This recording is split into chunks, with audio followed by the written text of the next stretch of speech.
Today is the NFL trade deadline. What should the Jets do? What will the Jets do? We'll discuss today on the Locked On Jets podcast.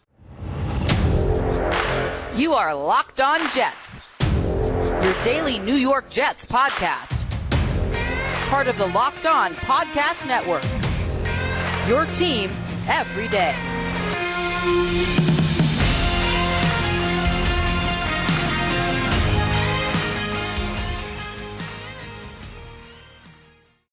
Welcome. This is the Locked On Jets podcast, part of the Locked On Podcast Network, your team every day. It's Tuesday, November 1st, 2022. I'm your host, John B. from GanggreenNation.com. Thanking you for making the show your first listen or first watch every day.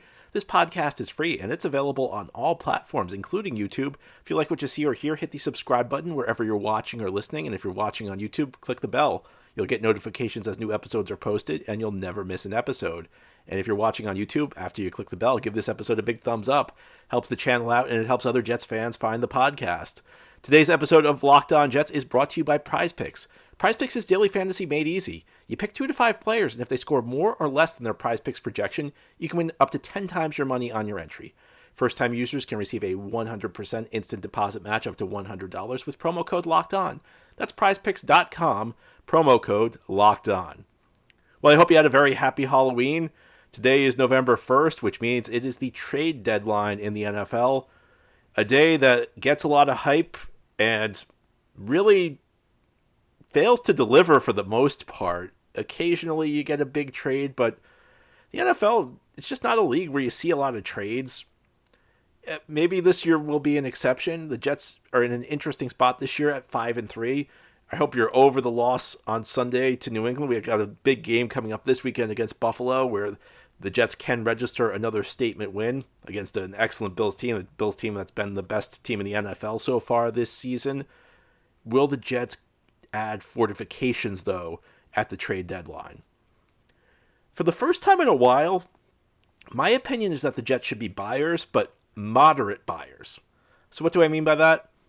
Well, I think we need to acknowledge that the Jets are probably not a Super Bowl team this year. So that means we're not going to see any, and we should not see any trades like San Francisco did, where they're essentially trading their entire slate of draft picks for one player, like the 49ers traded for Christian McCaffrey. That would not be wise for the Jets. The Jets are not in mortgage their future situation. And frankly, I'm not a big fan of mortgaging your future even when you are close, because it's risky. And I think you're better off as in the NFL trying to find a balance between building for the short run and giving yourself an opportunity to win over the long term and really extend your window for a championship as long as possible. Jets are kind of at the beginning of their build. They should not be giving up picks for rental players or at least premium picks for rental players. And they should not be trading multiple premium picks for a guy who's going to be a short-term player. So Jets should not be doing that. Should the Jets be trying to improve their roster? I think so. And here's why. I've spoken with Jets fans and I've heard from some folks who suggest, well, the Jets aren't a Super Bowl team this year, so what difference does it make? Well, how often do you see a team in the NFL go from 4 wins to a Super Bowl champion? It doesn't really happen that frequently. You take steps along the way. It tends to happen in a more moderate way where you take one step one year, you take another step the next year. And this Jets team has a chance to make the playoffs this year because after Buffalo and after Kansas City, this AFC is wide open. Maybe there's another team you put in front of the Jets, but Jets are kind of like in that middle of the pack, which is where most teams are. It's good to be back in the middle of the pack because Jets have spent years being at the bottom of the league. Now we got a competitive football team. As frustrating as Sunday was, we're 5-3 here. We got a competitive football team. And I think that the Jets are a little bit ahead of schedule heading into the season. Most of us were saying, maybe 7 wins. We're hoping for competitive football, and, it still could turn out that way. But this is an opportunity to take a big step forward. I think no matter what's happened this year, unless the Jets just completely collapse down the stretch, they've taken a moderate step forward. But they can take a big step forward if they make the playoffs and end this 12-year drought. And I think it would be, you never know. I mean, some teams, they get to the playoffs once and they fall off, but it could be a huge boost for this team going forward. It could be a huge boost for these young players, the confidence level, just getting them big game experience. So there are a couple types of trades where I could see the Jets making it that would really add up for me. The first is if it's like a James Robinson trade where you're giving up a pick round 5 or later. Listen, I'm a big draft guy. I'm a big believer in build through the draft. But those picks, once you get through like past like the middle part of round 4, they're not really that much more valuable than having an undrafted free agent and signing somebody in free agency as a non-drafted player. It's better to have late picks because you control who comes to you. When we're dealing with undrafted free agents, those are guys who are eligible to sign with any team. So if you have late round picks, it's better because you can target the guys you want and they can't go anywhere else. But, if you can get a starting level player, I think that almost always makes sense. If we're talking premium picks, and it always depends on the player, right? It always depends on who you're talking about. Because you could say, well, no, it's no second round picks. We're not trading any second round picks. But not that this will happen, but hypothetically, if the Rams come to you and say, we'll give you Aaron Donald for a second round pick, of course you do that. So it always depends on the player you get. You have to do a cost-benefit analysis, and every player has their own value. But I think if the Jets are going to give up premium picks, it first of all has to be for a top-level player and preferably at an important position. So I'm talking, tackle, maybe edge rusher, one of those spots. You need a top player at a premium position, and depending on how close to the top they are, that's something that determines how good of a pick you're willing to give up. But I think the player also needs to be under contract for next year because the Jets certainly should not be giving out premium picks for players who are not going to be here in 2023. So that means that if you're giving up a pick for a player in the last year of his contract, I want there to be an extension in place at the time he signs it because the Jets are not just building for this year. You want to get to the playoffs this year, but it's more important to continue to build this thing going forward. So that's my mindset. And then there's also the idea, the Jets could be sellers. I've heard of a couple of folks mention that. And, the player at the top of the list is Elijah Moore. And we don't really know what's going on behind the scenes with Elijah Moore. He may just be forcing his way out of town. I think we'll know more today. I think we'll find out more about Elijah Moore today. Because if he's forcing his way out of town and the Jets have to deal him for what they can get, then they will. But outside of that, let's put that situation to the side for a second. There are some backup level players who perhaps could draw some attention from the Jets. Denzel Mims, who had a good game on Sunday. He's a guy who gets named frequently. Another guy, Bryce Hall, who has been inactive a lot this year, but actually was a pretty solid corner for the Jets a year ago. So could some corner needy team make a deal for him? And I think it's one of those situations you want to have depth, but you're doing a analysis of you're trying to balance the now versus the future. So if somebody gave you a day 2 pick for one of these guys, you might be willing to part with some of your depth in order to build for the future, because that's a point where you have a realistic shot of getting a player who could actually be a starter for you in exchange for a backup. So if that's the situation, then fine. But I would not just give these players away for nothing, because Denzel Mims showed you on Sunday, and I had given up. I had thrown in the towel on Denzel Mims, and now I'm kind of to the point where my mindset is, and I think this is where the Jets are at, he's a good backup. He's kind of a limited player. I don't think he can run a full route tree. I don't think he's that fast, to be honest with you. As people always bring up the 4.3 speed, I don't think he's that fast playing wise. At least if he is that fast, it takes him a while to build up. He's not a blazer off the line. So maybe he has some good speed after he builds up, but it takes a while for him to get there. But he's big. He can win contested catches in the air. We've seen, and you even go back to his rookie year in 2020. He's a tough guy to bring down when he's got the ball in his hands. So he brings certain skills to the table. To me right now, I think he's a backup. Jets have had some injuries at the receiver position. So if there's something that could really improve my team in the future, and somebody's willing to overpay for him, I'm willing to give him up. But I'm not willing to give him up for a 6th round pick. I think that's where the Jets are at. And I think if the Jets were willing to give him up for a 6th round pick, he'd already be gone. It's good to have depth. It's really good to have depth. The other scenario would be, let's say some team, and I don't even know who this would be. I don't know what player this would be. But let's say there's some team out there that's got a player who's a starting caliber player, but he's in a situation where his team's got a lot of depth. Let's say there's some team that really needs a receiver or really needs a corner, and they got maybe a backup linebacker or especially a backup offensive lineman who's sitting on their bench because they're just so deep at those positions, and these are positions that the Jets are needy at, then okay, fine. Then you're trading a backup for a starter. You could maybe make a move that benefits both teams. But you don't see a lot of those in the NFL because teams don't tend to not have depth. Teams tend to not have depth. So that's the other scenario where I feel like it could make sense. I don't expect either of these to happen, though. So I'm not expecting the Jets to be sellers. I would not just sell off my excess quality players. You want depth.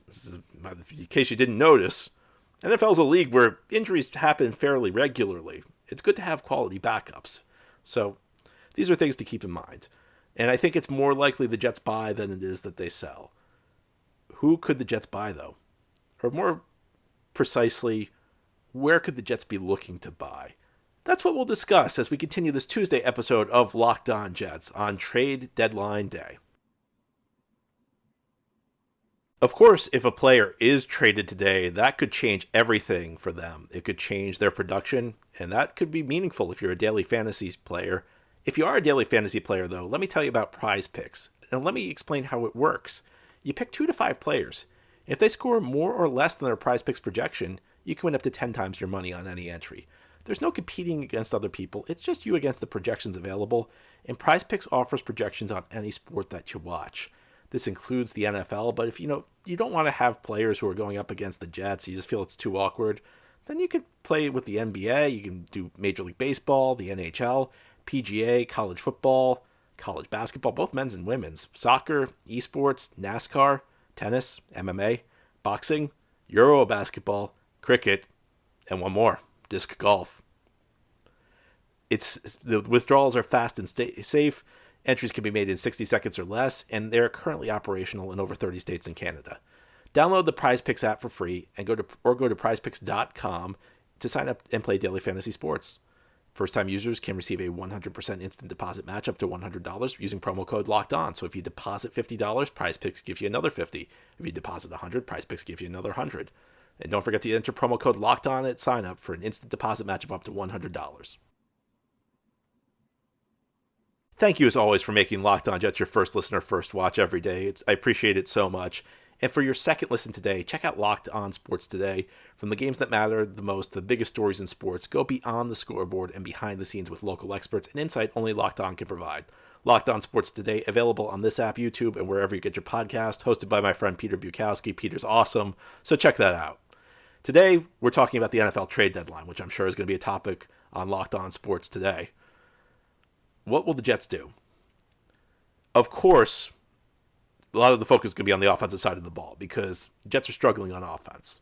They've been struggling since Breece Hall went out of the lineup, which was only a week ago. It feels like much longer, but Breece Hall had really become the focal point on offense, and the Jets really have been struggling in the passing game. Even though they threw for a lot of yards on Sunday, Zach Wilson's really struggling.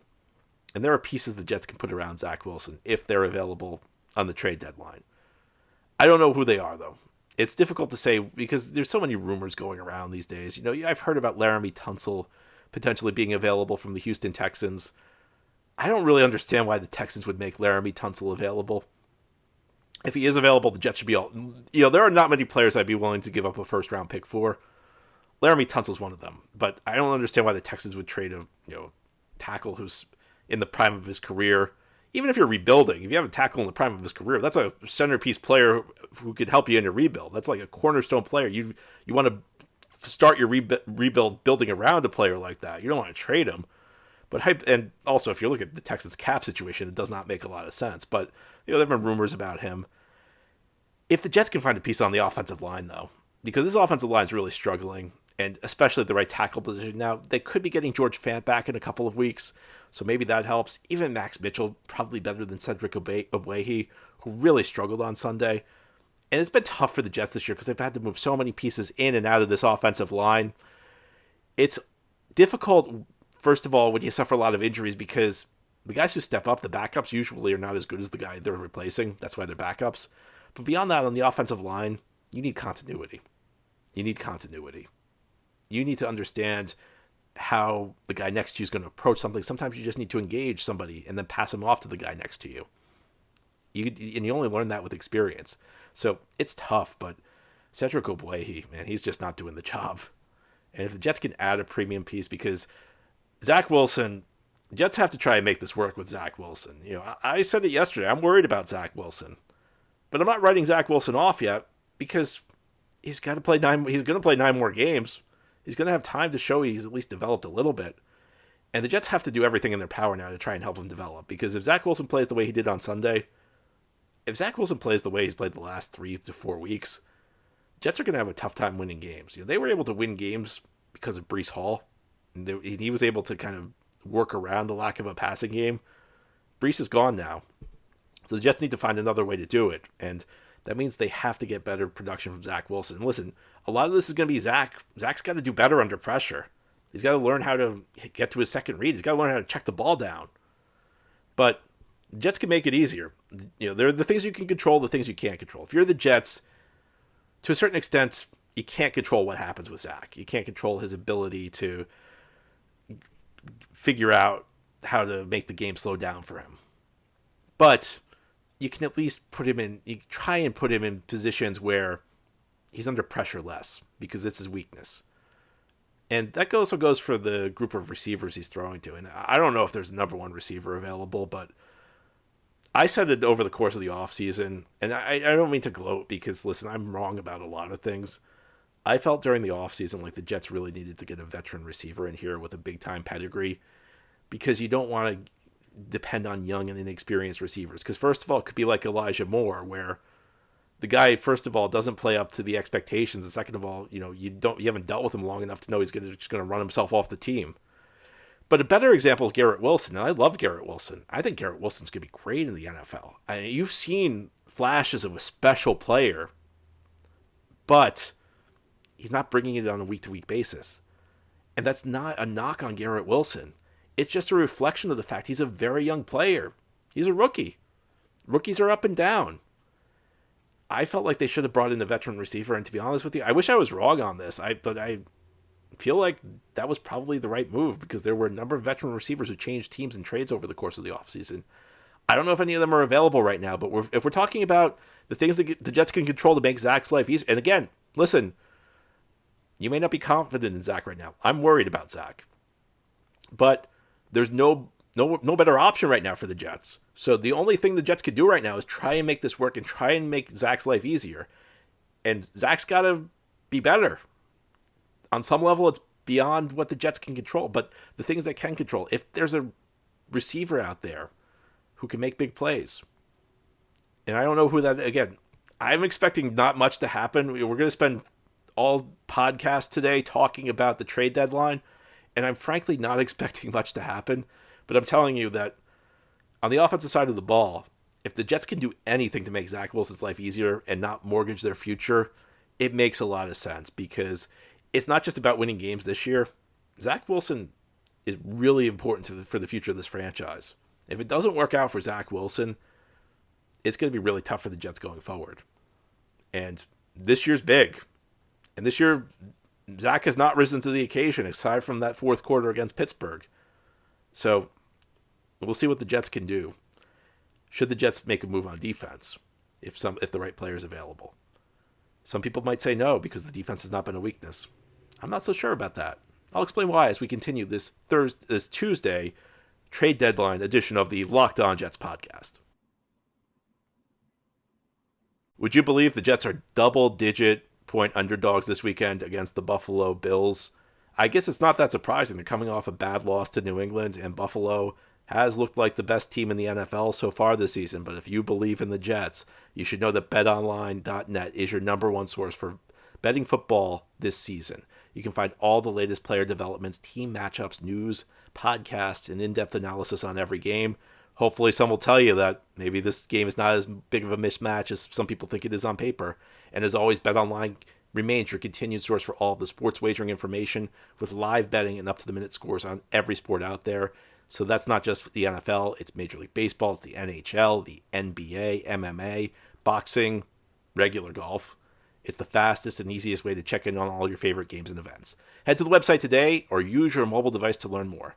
BetOnline, where the game starts. This is the Locked On Jets podcast here on this Tuesday. It is trade deadline day in the NFL.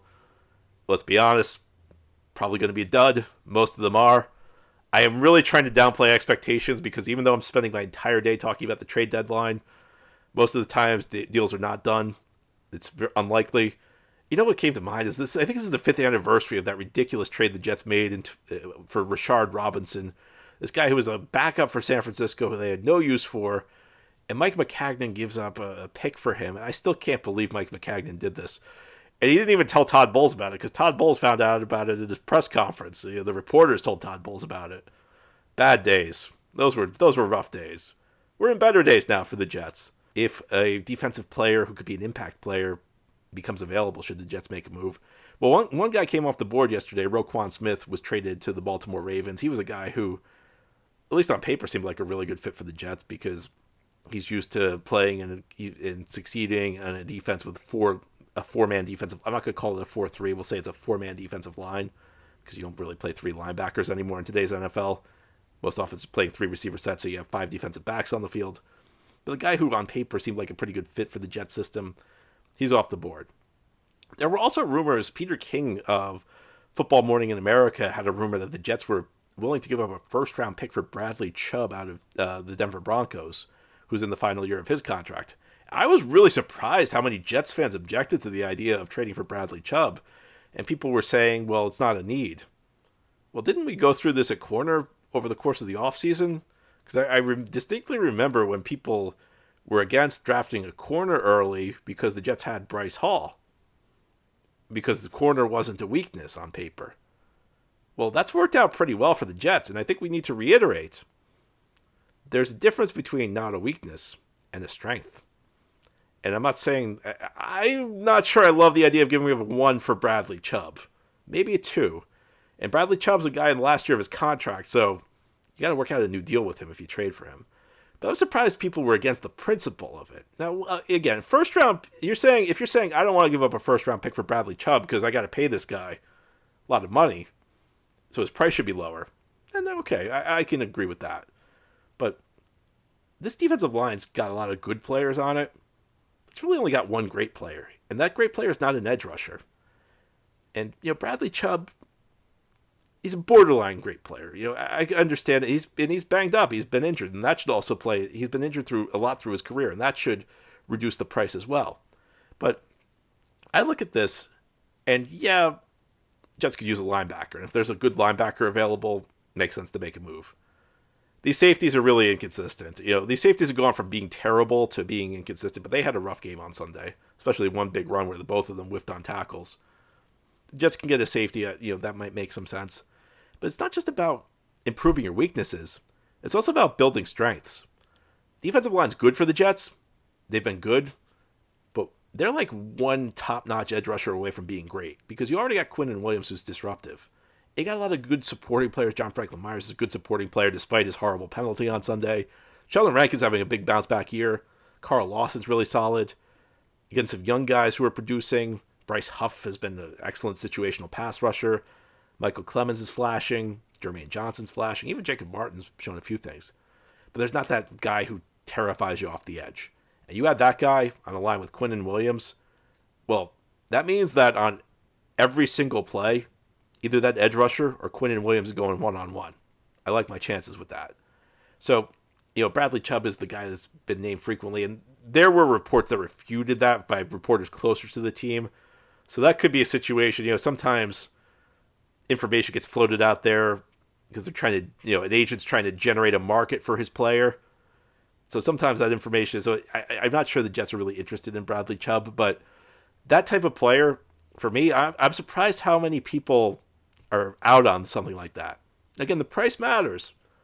A 1 for Bradley Chubb, I don't know.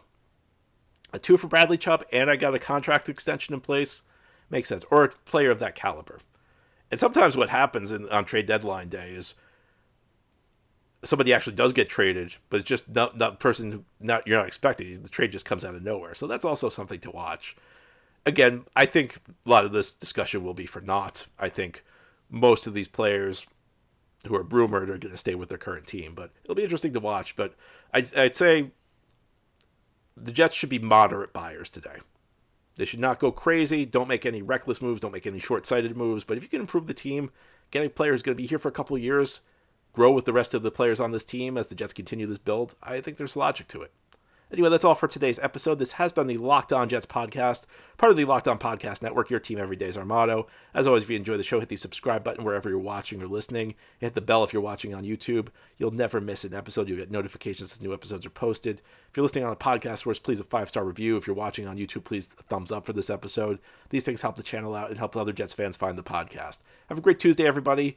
Enjoy trade deadline day. Send in your mailbag questions. Tomorrow is our weekly mailbag.